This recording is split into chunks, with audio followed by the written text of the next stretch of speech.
जय जय जय नमोस्तु नमोस्तु नमोस्तु।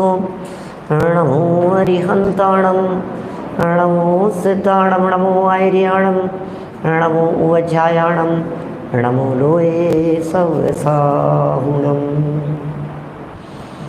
ओकारं बिन्दुसंयुक्तं नित्यं ध्यायन्ति योगिनः, कामदं मोक्षदं चैव ओंकाराय नमो नमः।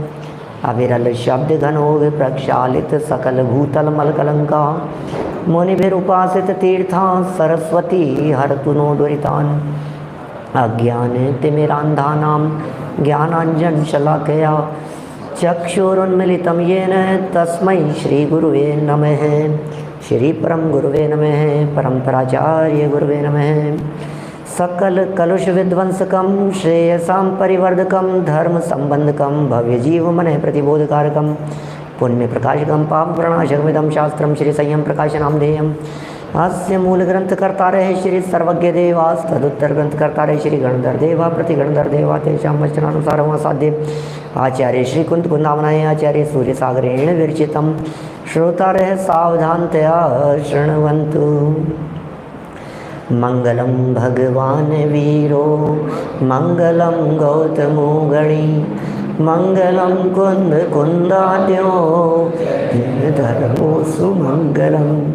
सर्वमंगल मांगल्यम सर्वकल्याणकारिकं प्रधानं सर्वधर्माणां जैनं जयतु शासनं, जैनं जयतु शासनम्।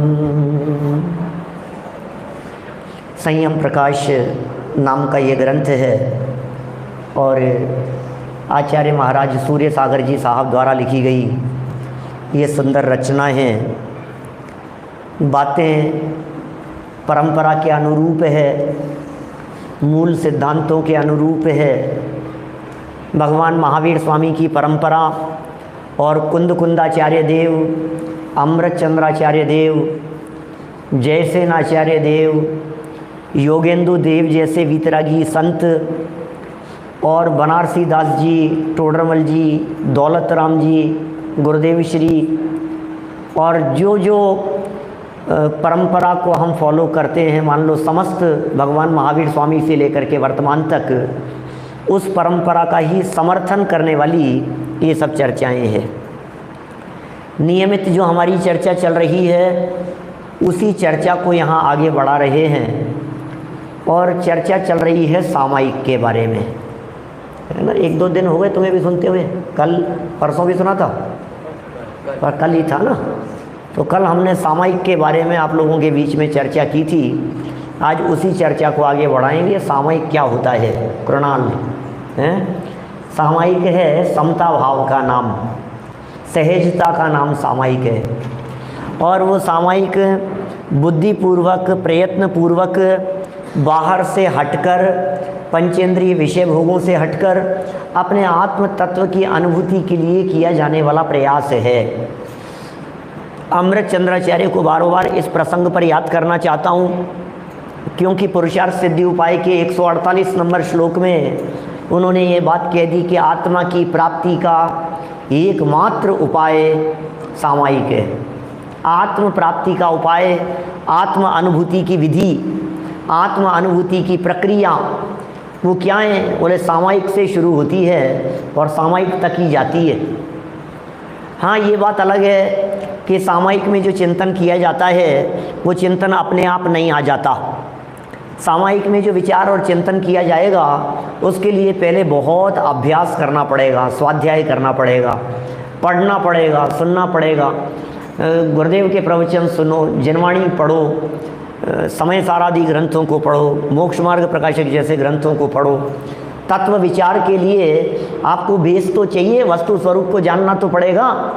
माने वस्तु स्वरूप का प्रतिपादन करने वाले जो जो शास्त्र हमारे को उपलब्ध हैं उन सब शास्त्रों का गहन अध्ययन, मनन और चिंतन करते हुए अब जब आप सामायिक के लिए बैठेंगे तो फिर वो सामायिक वस्तु स्वरूप के अनुरूप हो पाएगी।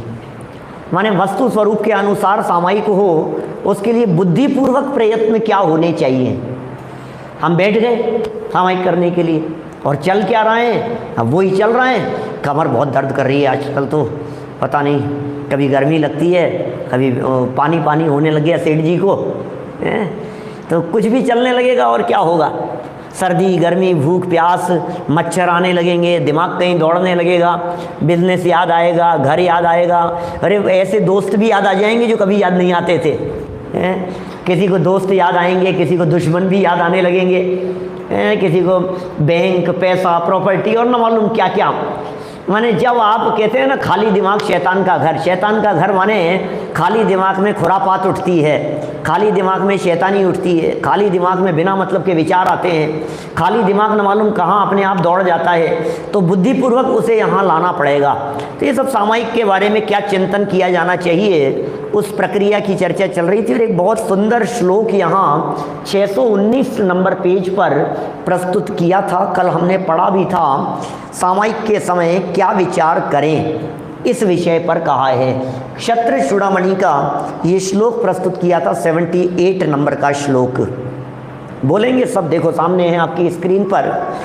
को हम किद्र गुण क्वात्य है, किम प्राप्य है किम निमित्तक है, इत्यु प्रत्यहम नो चेत अस्थाने ही मतिर्भवेत। क्या गजब का श्लोक है, क्या कह दिया है इस श्लोक के माध्यम से। इस श्लोक के माध्यम से कहना क्या चाहते हैं। क्षत्र चूड़ामणि नाम का ग्रंथ है, हमने कुछ वर्षों पहले नियमित टोडरमल जी की सभा में चलाया था। हमारे ब्रह्मचारी यशपाल जी साहब जो अन्ना जी हैं, उनके द्वारा संपादित किया हुआ ये कुछ अद्भुत ग्रंथ है। कोई व्यक्ति यदि मुझसे ये पूछता है कि प्रथम भूमिका वाले व्यक्ति हैं, हम कहाँ से शुरू करें, क्या पढ़ें, थोड़ा मन लगा रहे, तो मैं उन्हें रेकमेंड करता हूँ कि आप क्षत्र चूड़ामणि पढ़िए। क्या जिनकी रुचि नहीं है ज़्यादा, आप कोई कहानियों जैसे कोई ग्रंथ हैं क्या, कोई उपन्यास जैसे हैं क्या, या जिनको कोई प्रथमानुयोग जैसे ग्रंथ पढ़ने हों, और एक क्षत्र चूड़ामणि पढ़ो आपको बड़ा मज़ा आएगा। मेरे करीब 350 प्रवचन होंगे इसके ऊपर, क्षत्र चूड़ामणि के ऊपर, और बहुत नीतियाँ हैं, आर्ट ऑफ लिविंग है, जिंदगी कैसे जीनी है। उसी में से अन्ना जी ने शायद वो सूक्तियाँ भी बहुत सारी निकाली हैं, क्षत्र चूड़ामणि में से सूक्तियाँ। दादा अपने छोटे दादा डॉक्टर हुकमचंद जी भारेल साहब कितनी ही बार उसकी नीतियों का हवाला देते हैं अपने प्रवचनों में।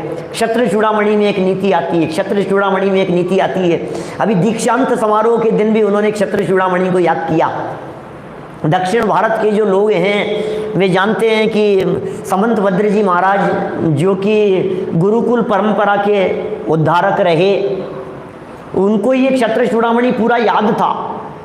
आचार्य समंत भद्र, वो नहीं 2000 साल पहले वाले, मैं वर्तमान वाले समंत भद्र आचार्य जी की बात कर रहा हूँ। और उन समंत भद्र आचार्य जी ने गुरुदेव के पास में भेजा अन्ना जी को। अन्ना जी को गुरुदेव के पास में भेजने वाले वो थे समंत भद्र महाराज। माने यदि अन्ना जी को वो नहीं भेजते तो अन्ना जी इस मार्ग में नहीं होते।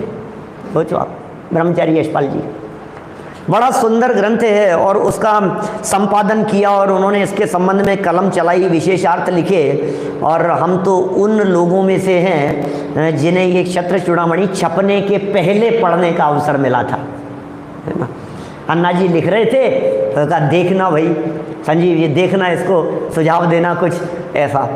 उस समय से तो इसको पढ़ा है और अभी कुछ वर्षों पहले पढ़ाया भी है। देखो क्या लिखा है, उसकी ये पंक्तियां अभी अपन ने यहाँ पढ़ी हैं। को हम, सामायिक के काल में क्या विचार करना है। को हम, कौन हूँ मैं, कौन हूँ, कौन हूँ, कौन हूँ भैया, हैं क्या नाम, प्रेरक, प्रेरक हूँ ना मैं तो कौन हूँ, गायक हो तुम, प्रेरक हो कि गायक हो। अभी यहाँ पूछो ना तो सब बोलेंगे कौन हो, सम्यक नहीं हूँ मैं तो गायक हूँ। अनुज भाई आप कौन हो, बोले गायक हूँ। तो बाहर जाकर के हमने गायक गायक आवाज़ लगाई थी, तब तो आपने पीछे मुड़ के नहीं देखा। ये क्या चक्कर है बोलो। माने हम बोलते तो हैं यहाँ प्रवचन सभा में, क्या भाई वरुण सेठ हैं, जब हमने गायक बोला तो आपको क्या फीलिंग में आया बताओ। हैं बोल मैं तो शुद्धात्मा हूँ, मैं तो शुद्धात्मा हूँ। अरे ये विचार चिंतन करने के लिए कह रहे हैं, एकांत में आंखें बंद करके उपयोग को एकाग्र करके शांत चित्त होकर के विचार करो कि ये हूं क्या मैं जिसका नाम है। ये नाम तो जब मैं 4-6 महीने का था तब रखा गया था, हो सकता है 2-4 साल की उम्र में रखा गया हो सकता है स्कूल एडमिशन कराया हो तब नाम रखा हो, सदा से तो नहीं है। ये नाम तो तन का है और मैं वो हूं जिसका कोई नाम नहीं है।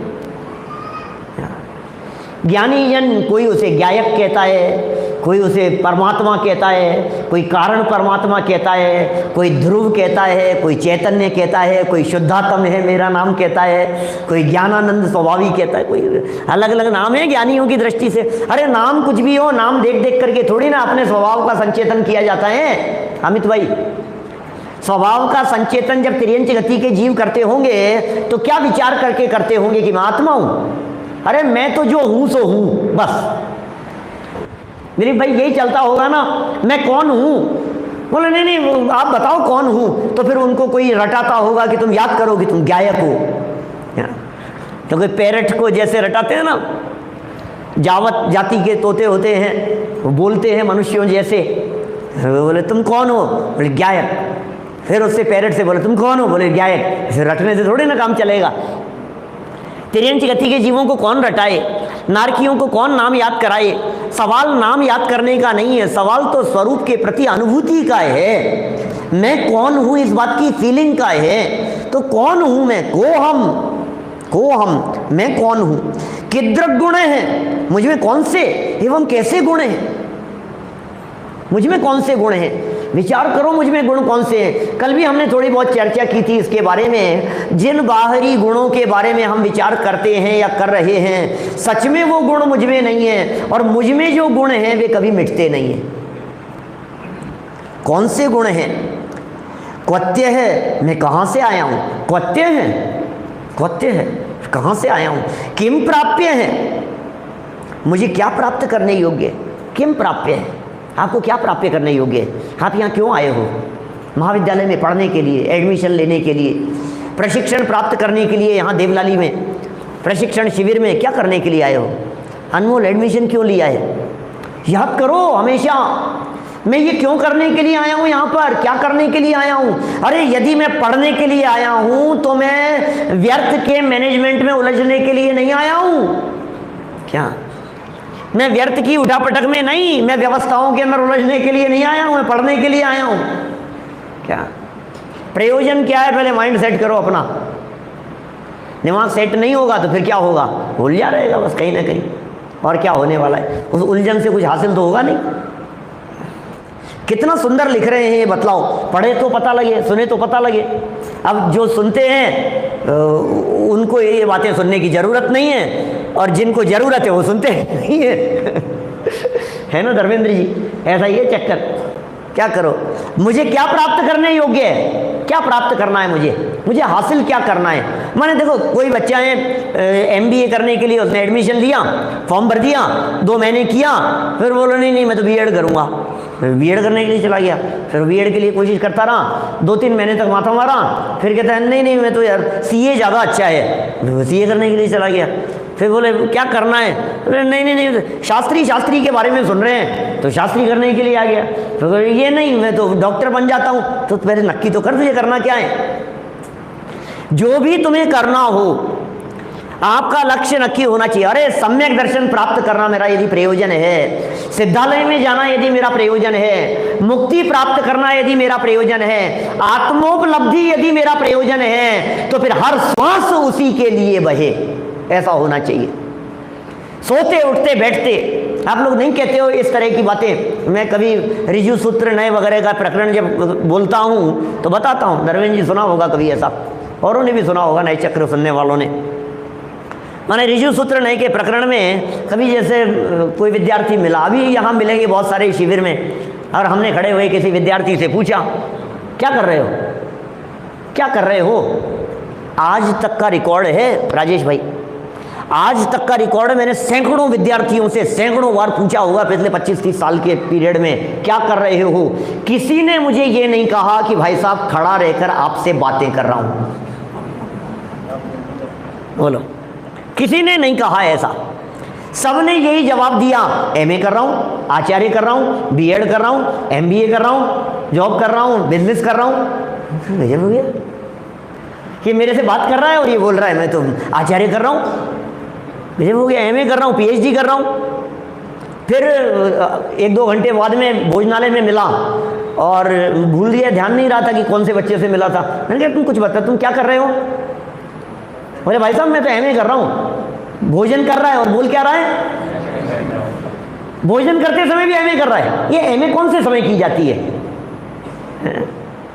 ये आचार्य कौन से समय की जाती है? अजीत जी भाई साहब बोलो, ये कौन से समय होती है? ये बोले 24 आवर्स होती है। जो लड़का एमबीए कर रहा होता है उसके दिमाग में 24 घंटे MBA MBA MBA MBA MBA चल रहा होता है। जो बीएड कर रहा होता है उसके दिमाग में खाते पीते सोते उठते बैठते कभी भी उससे प्रश्न कर लो, एक ही जवाब निकलता है कि मैं बीएड कर रहा हूं। तो आप पहले नक्की करो कि आप क्या कर रहे हो। हम तो प्रवचन सुन रहे हैं प्रवचन सुन रहे हो, बस हो गया काम, क्या रहने दो, बस निपट गई संध्या। अरे मैं विद्वान बन रहा हूं, भगवान बनने की प्रक्रिया शुरू हो रही है, मुक्ति का मार्ग शुरू हो रहा है, परमात्मा बनने की प्रक्रिया में लग गया हूं। ये आना चाहिए कि नहीं? जवाब बोलो, अंदर से क्या उछाला आना चाहिए? अरे अब तो मेरे कदम भगवान बनने के लिए बढ़ गए हैं। मैं बच्चे सामने बैठे हैं ना, आप लोग सबके लिए समझना बात ऐसी है, तो बच्चों को देख करके बच्चों जैसा बोलने का मन होता है, इनसे बातें करने का मन होता है। ऐसा है कि नहीं? हर समय ये बात आनी चाहिए भाई साहब।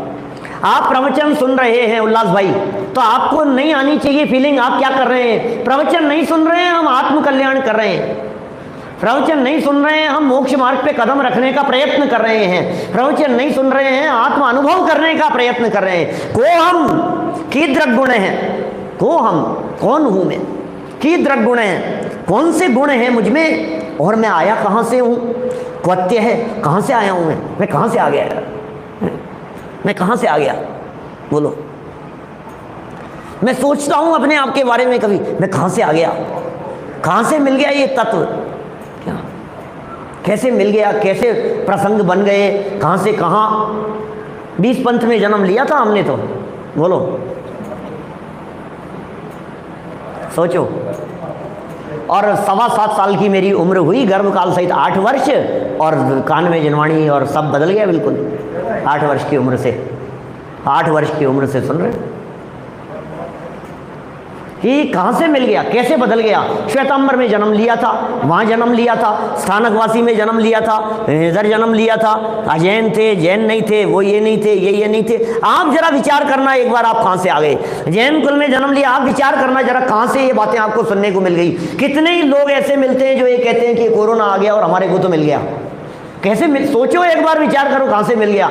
घर में बैठे थे, वो सुनते रहते थे, नसीब से कोरोना के अंदर बंद में घर रहने का मौका मिल गया और मिल गया। अब तो ऐसा बदल गया।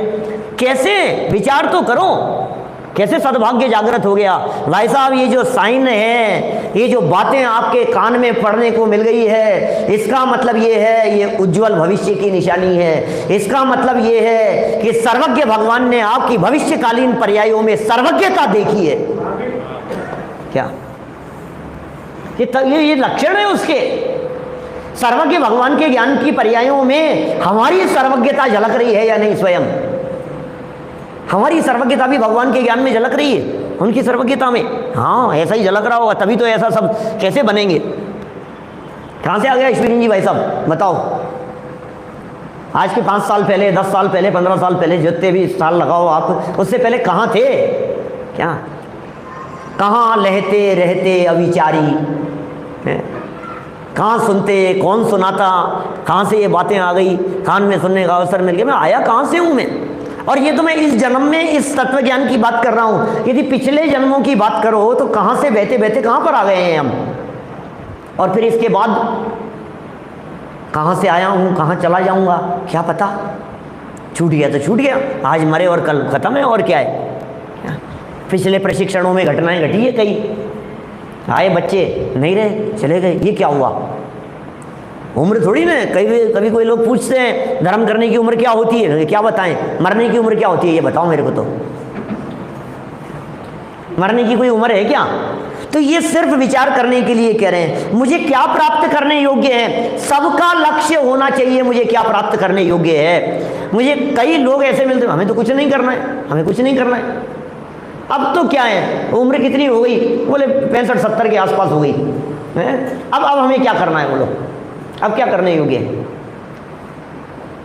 बोलो भाई साहब राजकोट से हैं, हमें क्या, आपको क्या करना है, क्या लक्ष्य है आपका। कुछ नहीं, लाइफ चल रही है अच्छी से, 2-3 टाइम सुन लेते हैं, प्रवचन चलते हैं, सीडी चलती है, विद्वानों के सुन लेते हैं, आजकल ऑनलाइन का माध्यम हो जाता है तो यूट्यूब पे सुन लेते हैं, उस पर सुन लेते हैं, जूम पे सुन लेते हैं, उसका ये हो जाता है, चलता है बराबर। और क्या, अब और क्या चाहिए अपने को, और क्या चाहिए, कुछ नहीं करना है, और क्या चाहिए।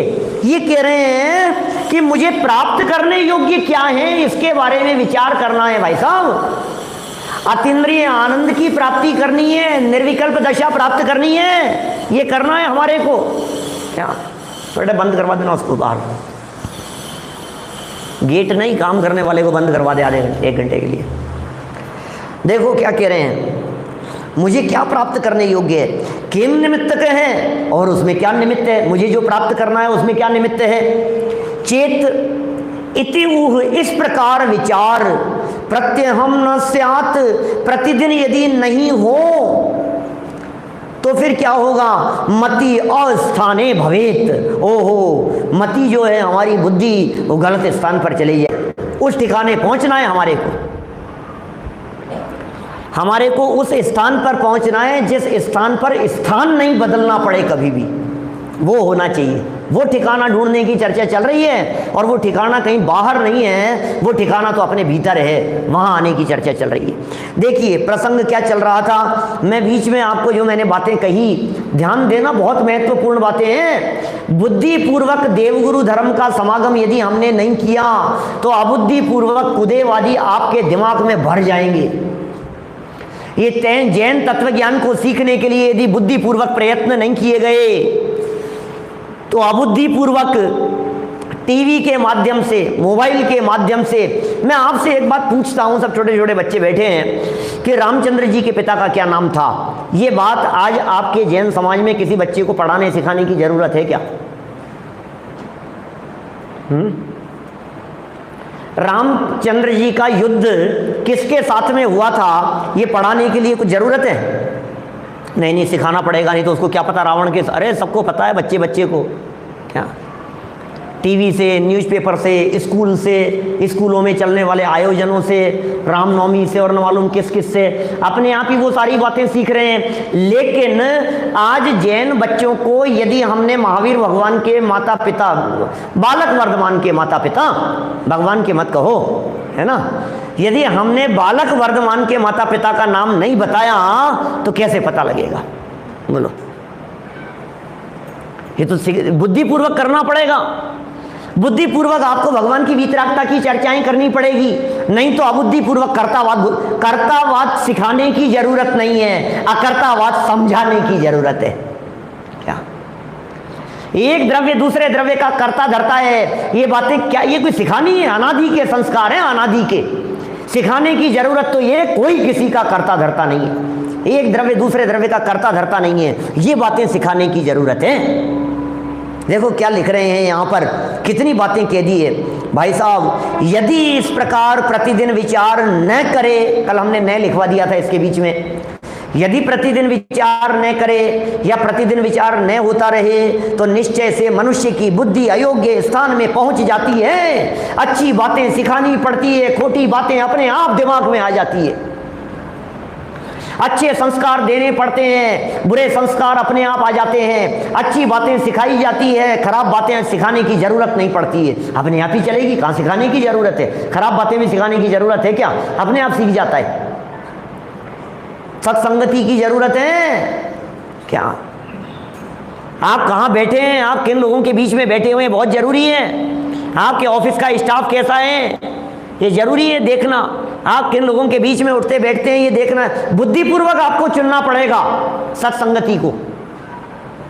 पद्म पुराण का एक प्रसंग आता है, उसका एक शिकारी का और वो हंस था।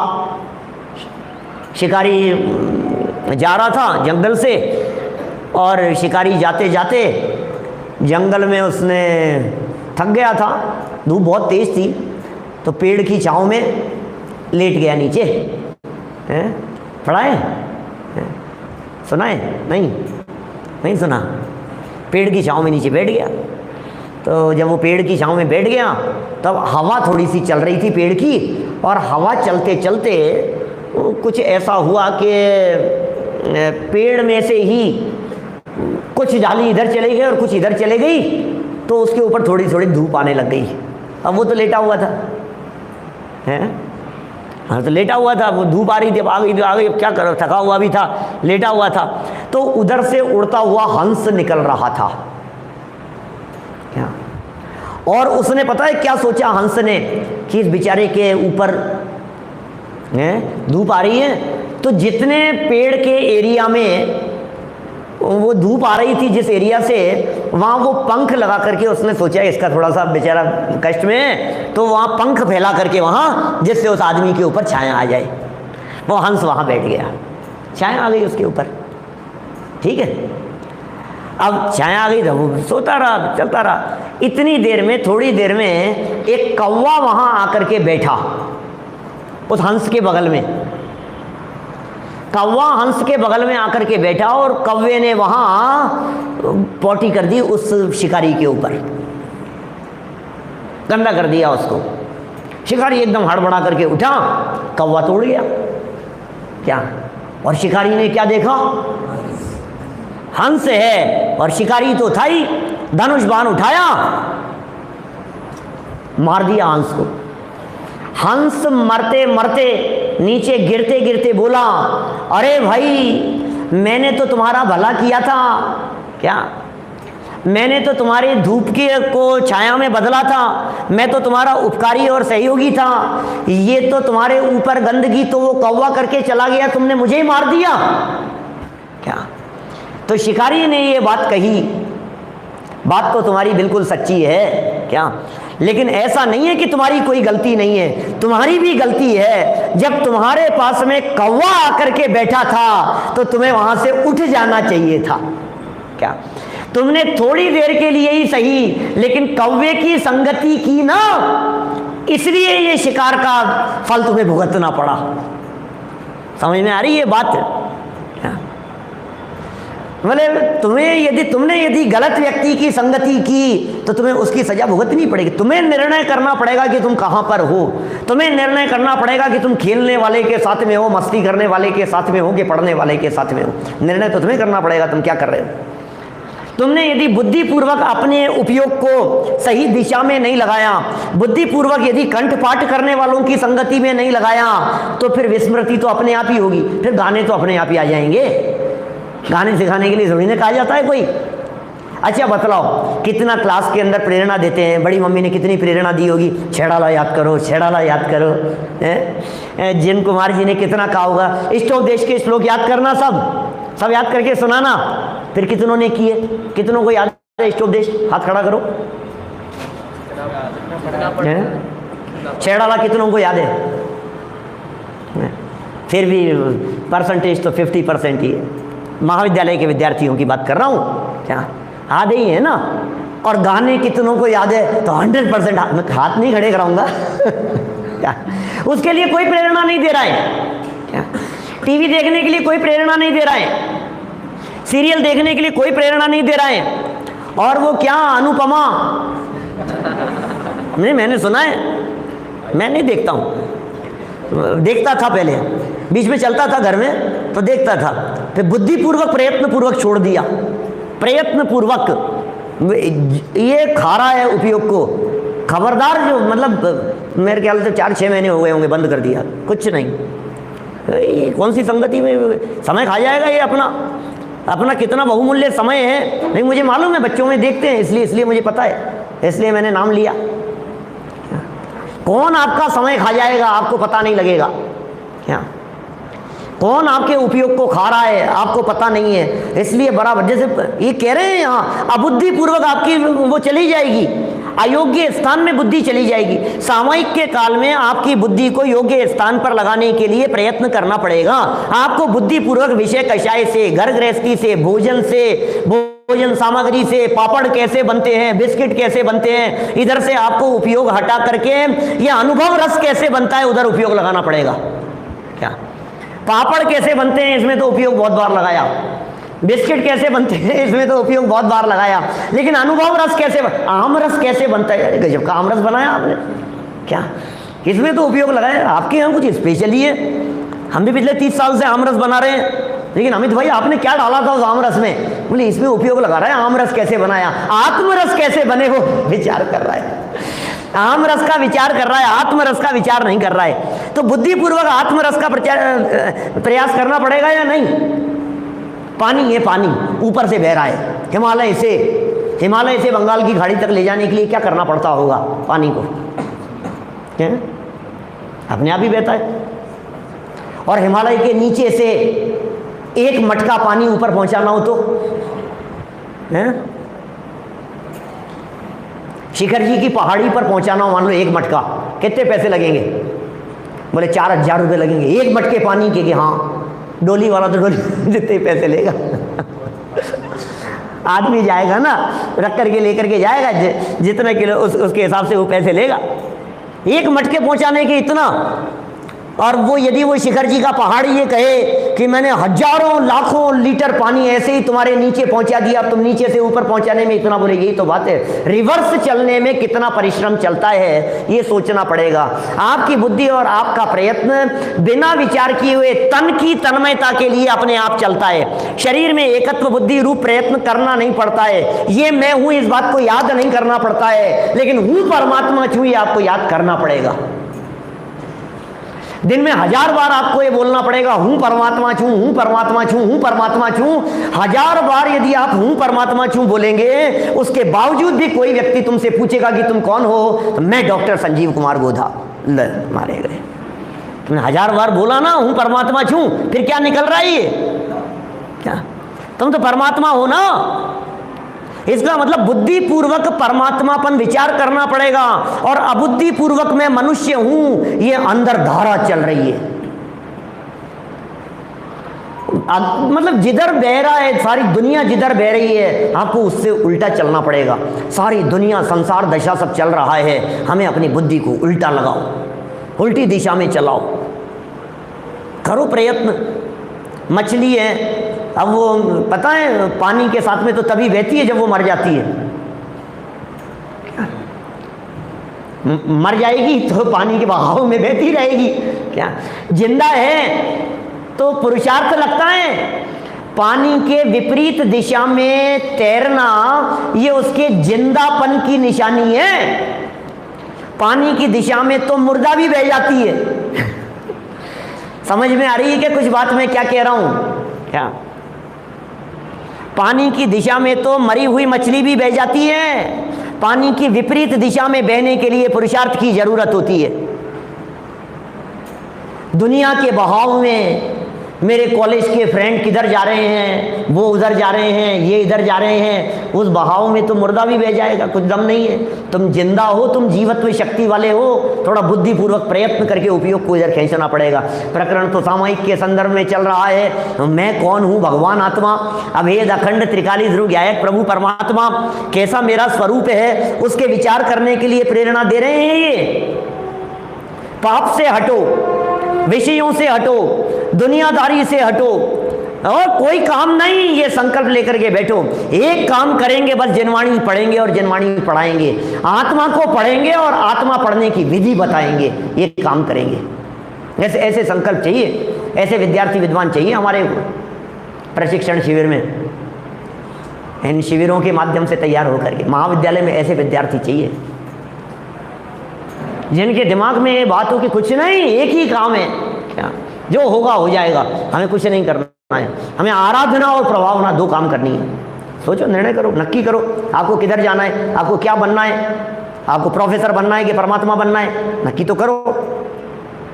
क्या क्या बनना है आपको, ये दिखा रहे हैं यहाँ। अयोग्य स्थान पर यदि आपकी बुद्धि चली जा रही है तो आपको सोचना पड़ेगा कि हम अयोग्य स्थान पर तो नहीं जा रहे हैं, हमारी बुद्धि विपरीत दिशा में तो नहीं जा रही है, हमारी बुद्धि विषय कषाय में तो नहीं जा रही है, हमारी बुद्धि पाप में तो नहीं जा रही है, हमारी बुद्धि सही दिशा में जा रही है या नहीं, हमारे दिमाग में क्या चल रहा है, हमारे उपयोग में क्या चल रहा है, राग द्वेष की बातें चल रही है या वीतरागता की बातें चल रही है। सुनो अगला श्लोक लिख रहे हैं नीचे, आगे और भी इस विषय पर कहते हैं, इसी विषय पर और भी कहते हैं। राग द्वेष विनिर्मुक्त है ध्यायति यो निजात्मने गच्छति स्वस्वरूपम स वदन्ति मुनि पुंगवा। हो क्या कह रहे हैं, जो प्राणी राग द्वेष से रहित होकर, राग द्वेष विनिर्मुक्त है, राग द्वेष से रहित होकर क्या करता है, ध्यायति यो निजात्मने, अपनी आत्मा का ध्यान करता है। राग द्वेष से रहित होकर अपनी आत्मा का ध्यान करता है। कौन, जो प्राणी, तो भगवान की बात चल रही है क्या? राग द्वेष से रहित तो वीतरागी होते हैं, भगवान होते हैं, उनकी बात चल रही है क्या? राग द्वेष से रहित होकर के फिर आत्मा का क्या ध्यान करेंगे? आत्मा का ध्यान करेंगे तब राग द्वेष से रहित होंगे ना। अरे ये तो उल्टा लिख रहे हैं यहाँ, ये कैसा लिख दिया है यहाँ, राग द्वेष से रहित होकर निजात्मा का, अपनी आत्मा का ध्यान करना चाहिए, या जो प्राणी करता है वह शीघ्र ही आत्म स्वरूप को प्राप्त कर लेता है। ऐसा मुनीश्वरों ने कहा है। आत्म स्वरूप को कौन प्राप्त करता है? जो राग द्वेष का त्याग करके, जो राग द्वेष, यहाँ जो राग द्वेष शब्द का प्रयोग किया है ना, ये राग द्वेष के त्याग का अर्थ क्या है अनिल भाई? इस राग द्वेष के त्याग का मतलब है घर गृहस्थी में चलने वाली व्यर्थ की तेरी मेरी की बातें। क्या अमित बढ़ जाते हैं जी, ये जो खाम खां की है ना, ये तू मैं, बंद करो ये बकवास, बंद करो इन व्यर्थ के विकल्पों को, राग द्वेष की चर्चाओं को, इनको छोड़ करके ये कहना चाह रहे हैं यहाँ, राग द्वेष विनिर्मुक्त का अर्थ वीतरागी भगवान बन जाने के बाद में आत्मा के ध्यान की बात नहीं कर रहे हैं। ये राग द्वेष विनिर्मुक्त कह करके कहना चाह रहे हैं राग द्वेष की चर्चाओं से खाम-खामे बचो, राग की चर्चाओं से बचो, द्वेष की चर्चाओं से बचो, हैं वात्सल्य, प्रेम, प्रदर्शन, ये सब जो चीजें हैं, दिखावा, प्रदर्शन, इन सब चीजों से बुद्धिपूर्वक बचो। बिना बुद्धि के तो अपने आप ही मोबाइल दिखेगा, बुद्धिपूर्वक मोबाइल छोड़ना पड़ेगा, बुद्धिपूर्वक छोड़ना पड़ेगा, बुद्धिपूर्वक त्याग करना पड़ेगा। तो राग द्वेष विनिर्मुक्त कह करके बड़ा गजब का शब्द दे दिया है। आत्म ध्यान करने की प्रेरणा के संदर्भ में बात कही जा रही है, आत्म स्वभाव के अवलंबन के संदर्भ में प्रेरणा की बात कही जा रही है। ये प्रेरणा वो प्रेरणा दे रहे हैं यहाँ पर जो प्रेरणा देते हुए कह रहे हैं आप कैसे आत्मा का अनुभव कर सकते हो। सब आत्मार्थी लोग बैठे हैं, सब स्वाध्यायी लोग बैठे हैं और सबका एकमात्र प्रयोजन है कैसे भी आत्मा का अनुभव हो। अब कैसे हो आत्मा का अनुभव, क्या प्रयत्न किए जाएं उस आत्मा के अनुभव के लिए? तो ये कह रहे हैं राग द्वेष से रहित होकर के करो। किसने क्या कह दिया? अब प्रॉब्लम ये है, सामायिक की बात कर रहे हैं। सामायिक माने नितिन भाई एकांत में बैठ रहे हैं आत्मा के स्वरूप का विचार करने के लिए। अब आत्मा के स्वरूप का विचार करने के लिए बैठा और राग द्वेष से रहित होकर के नहीं बैठा, तो इसे सामायिक करते करते याद आ रहा है आज सुबह के लड्डू तो बहुत गजब के बने थे यार। अब ये सामायिक के लिए बैठा हुआ है, राग द्वेष से रहित होकर के नहीं बैठा, क्या सामायिक करने के लिए बैठा है। अब राग द्वेष से बुद्धिपूर्वक छूटा हुआ नहीं है, तो इसे याद आ रहा है कल की बात मैं कैसे भूल सकता हूँ, मेरे दिमाग से निकल नहीं रही है, उसने कैसा कह दिया मेरे से, मेरे बारे में ऐसा कैसे कह दिया उसने। अब ये सामायिक के लिए बैठा है, अब द्वेष द्वेष बुद्धि चलक रही है मन में। क्यों साहब नवल गुंजी साहब बोलो? ये जो बुद्धिपूर्वक राग द्वेष के त्याग की बात कह रहे हैं, ये बुद्धिपूर्वक राग द्वेष के त्याग का मतलब ये है किसी ने यदि हमारी प्रशंसा की हो और आपके मन में अभिमान चल रहा हो तो बुद्धिपूर्वक उसे अपने दिमाग से उतार करके साइड में रख दो। सामायिक के लिए प्रशंसा करेंगे, धीरे धीरे सब लोग प्रशंसा करेंगे। क्या तुम्हारी प्रशंसा ऐसा थोड़ी ना है, काम कर रहे हो जिस क्षेत्र में हो तो हर यार आपकी तो आराधना बहुत अच्छी, अनुज भाई बहुत अच्छा है यार, आप तो यार यहाँ आकर के बस गए, सब छोड़ छाड़ करके बहुत अच्छा है, आप यहाँ बिल्कुल आराधना के मार्ग में लग गए, इससे अच्छी और क्या बात हो सकती है। तो प्रशंसा करेंगे आपको तुरंत। जब आप सामायिक करने के लिए बैठोगे तो वो बातें भी याद आएगी। यार मेरे बारे में कह रहा था, अरे आज तो मेरे बारे में पंडित जी ने भी कही थी, अरे पंडित जी को उतार करके साइड में रखो और महापंडित जी आत्मा बैठा है उसका ध्यान करो। क्या हाँ, हमें पंडित जी याद आते हैं, हमें विद्वान याद आते हैं, हमें लगता है वो याद आने लगता है हमारे को, उसको उतारना पड़ेगा दिमाग से। जैसे हमारे दिमाग में प्रशंसा की बातें घूमती है, वैसे ही हमारे दिमाग में निंदा की बातें भी घूमती हैं। माने हमें तो आश्चर्य इस बात का होता है, ये व्यक्ति यहाँ जब प्रवचन सभा में हम इसको कहते हैं कि कुछ भी समझाते हैं, श्लोक याद करने के लिए कहते हैं, तो पलट करके कहता है पंडित जी इस उम्र में याद नहीं होता है, इस उम्र में याद नहीं होता हमारे से, अब उम्र बहुत हो गई है, क्या करें।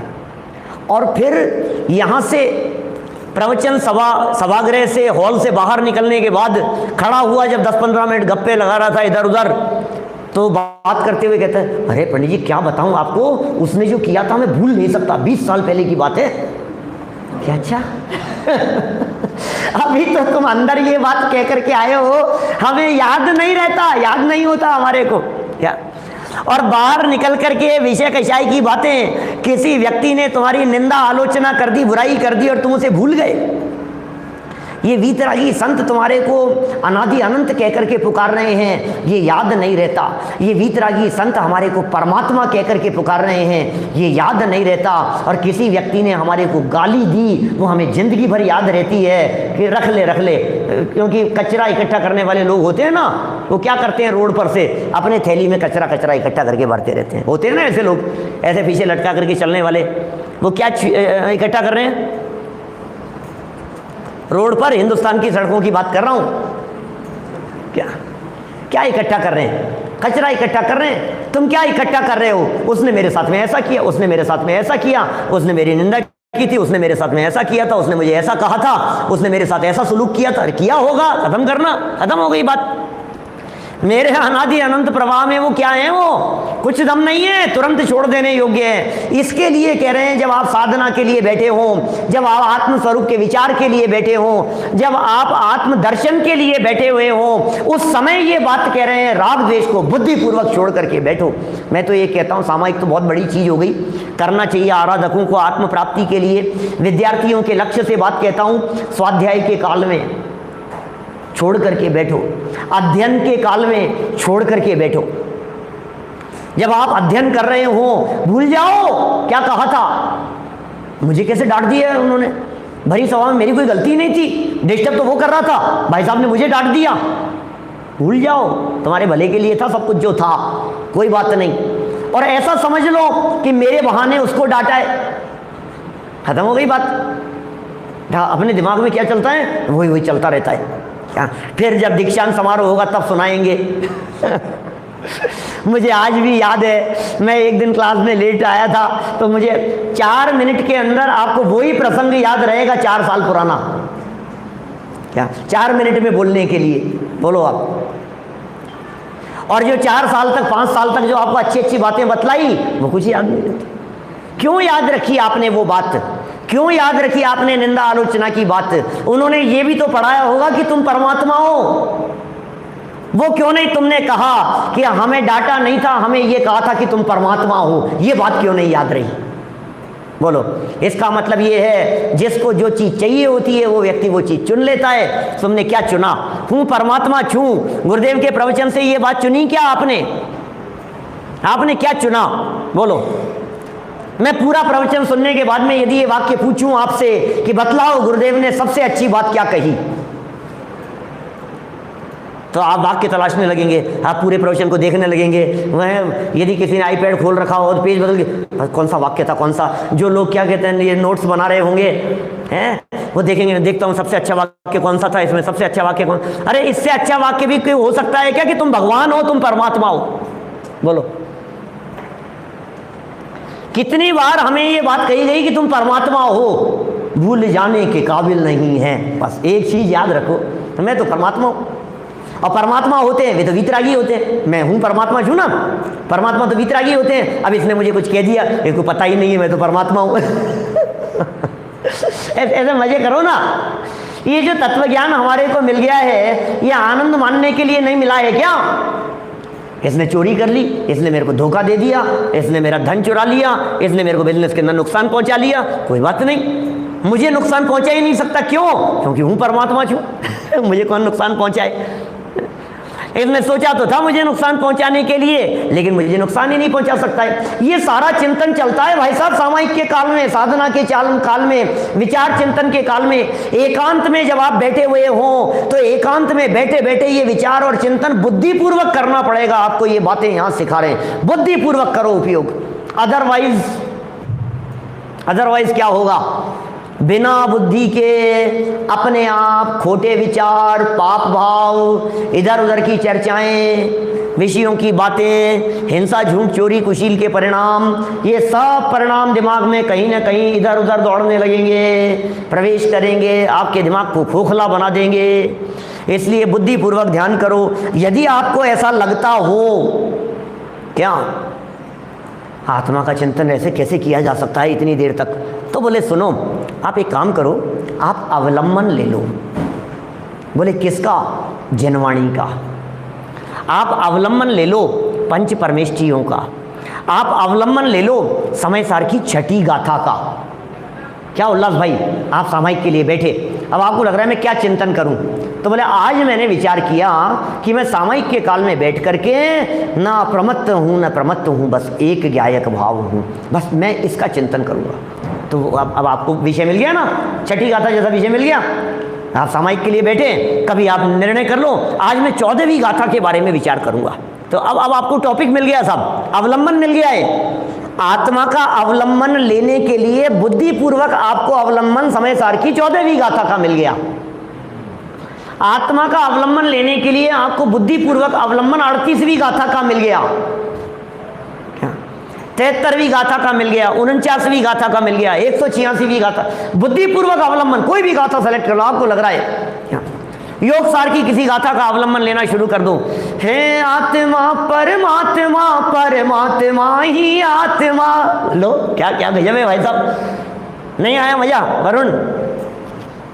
हे आत्मा परमात्मा, परमात्मा ही आत्मा। नहीं, अब जो विचार कर रहा है, विचार करता है, क्या कह रहा है? नहीं मैं तो आत्मा हूँ, परमात्मा तो वो है। क्या आत्मा ही परमात्मा है, परमात्मा ही आत्मा है? नहीं अलग अलग है, एक ही है, मैं परमात्मा ही हूँ। हे योगी जन यह जान कर कोई विकल्प करो, विकल्प मत करो, तुम परमात्मा ही हो। योगेंद्र देव कह रहे हैं, योगेंद्र देव योग सार की 22 नंबर गाथा में, क्या आपके दिमाग में विकल्प उठ रहा है ना ऐसा, यार परमात्मा, यार हूँ परमात्मा छू। कोई व्यक्ति पहली बार आए यहाँ, बार बार में बात सुने, यार क्या कह रहे हैं यार, मैं परमात्मा हूँ, मैं तो आत्मा हूँ, आत्मा हूँ। यहाँ तक तो समझ में आ रही थी, ये भी बर्दाश्त नहीं होती जन कुमार जी, आत्मा है ये भी नए आदमी को बर्दाश्त नहीं होती। मैं आत्मा हूँ, अरे जिंदा हूँ मैं तो, उसे लगता है आत्मा माने मरा हुआ।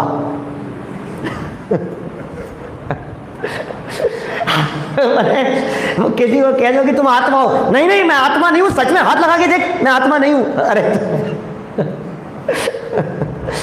आत्मा माने भूत की बात तो नहीं कर रहे हैं, हम जिंदा की बात कर रहे हैं। जिंदा तुम देह से भिन्न आत्मा हो। अब ये आत्मा बर्दाश्त नहीं हो रहा है लोगों को, और हम ये कहने लगे कि तुम आत्मा नहीं परमात्मा हो, तो फिर ये विकल्प करने लगता है। तो योगेंद्र देव ने ये बात कही, भैया हे योगियों, हे साधकों, हे आराधना करने वालों, तुम परमात्मा ही हो, इसमें कोई विकल्प मत करो। ऐसी होती है सच्ची सामायिक, ये होता है विचार। वापस बोलता हूं, दोनों लाइनें पूरी करता हूं बात। हे आत्मा परमात्मा, परमात्मा ही आत्मा, हे योगी जन यह जान कर कोई विकल्प करो नहीं। विकल्प का क्या काम है? अब हमारे दिमाग में यही विकल्प चलते रहते हैं, ये कैसा परमात्मा है, मुझे भूख लग रही है, मैं कैसे परमात्मा हो सकता हूँ, मेरी कमर दर्द हो रही है, मैं कैसे परमात्मा हो सकता हूँ। अरे कमर ही तेरी नहीं है, तू कमर दर्द का विकल्प कर रहा है क्या? विकल्प कर रहा है, मैं परमात्मा कैसे हो सकता हूं, कैसे हो सकता हूं? तुम परमात्मा हो। सच में हमने अपने आप को आज तक परमात्मा स्वीकार नहीं किया, इसलिए बहिरात्मा बने हुए हैं।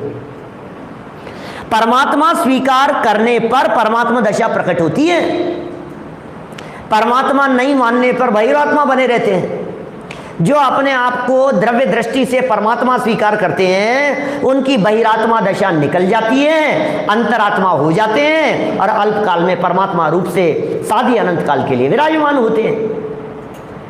तो चिंतन में कैसी धारा चलनी चाहिए, प्रकरण ये चल रहा था यहां अपना। चिंतन की धारा में क्या बहना चाहिए हमारे उपयोग में, हमारे चिंतन में। जब हम सब तरफ से उपयोग को हटा करके एक स्थान पर आत्म स्वरूप की प्राप्ति के लिए प्रयत्नशील होकर के बैठे तो क्या चलना चाहिए? बोले आत्म स्वरूप का ही विचार और चिंतन। देखिए वापस पढ़ देता हूं इस लाइन को, अंतिम लाइन 619 नंबर पेज। जो प्राणी राग द्वेष से रहित होकर, प्राणी की बात कर रहे हैं, सर्व प्राणियों की बात कर रहे हैं, आराधक व्यक्तियों की बात कर रहे हैं, राग द्वेष से रहित होकर अपनी आत्मा का ध्यान करता है, वह नेक्स्ट पेज पर आत्म स्वरूप को शीघ्र प्राप्त कर लेता है, ऐसा मुनीश्वरों ने कहा है। और यदि इस प्रकार का चिंतन न हो सके तो फिर आगे क्या अवलंबन हो सकते हैं, उनकी चर्चा आगामी पंक्तियों में, आगामी प्रकरण में दी है, जिसकी चर्चा अपन फिर कल करेंगे। अभी की बात को यहीं विराम देते हैं। जय माता।